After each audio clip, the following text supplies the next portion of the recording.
Face à l'urgence humanitaire à Gaza, la France a donc décidé d'envoyer un navire avec à son bord des médicaments et des médecins. Au même moment, Emmanuel Macron, qui était en Égypte, a estimé qu'une opération terrestre massive de l'armée israélienne qui mettrait en danger les populations civiles dans l'enclave palestinienne serait une erreur. Noé Gandilleo et Élodie Dubosc. Le Tonnerre, ce mastodonte de la marine nationale, est ce soir en route vers Gaza. À son bord, du matériel médical pour aider la population civile gazaoui. Ce porte-hélicoptère, qui peut prendre la configuration d'un hôpital flottant, est équipé d'une dizaine de lits. Nous nous mettrons en capacité, en effet, de faire du soutien et de pouvoir prendre des lits.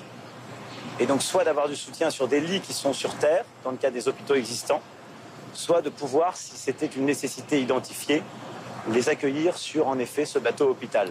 Un peu plus tôt, lors de sa rencontre avec le président égyptien, Emmanuel Macron avait aussi annoncé l'envoi de plusieurs avions français. Le premier atterrira demain en Égypte avec du matériel médical.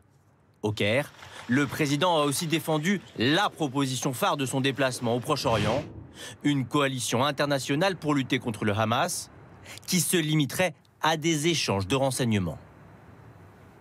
Aujourd'hui, il n'est pas du tout prévu d'envoyer dans la bande de Gaza quelques militaires français que ce soit. Nous ne sommes pas escalatoires nous-mêmes.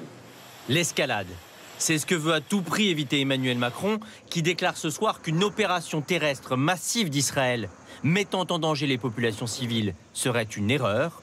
Mais Paris envisage tout de même cette hypothèse et prépare l'évacuation d'une 50aine de ressortissants français à Gaza en cas d'attaque terrestre d'Israël.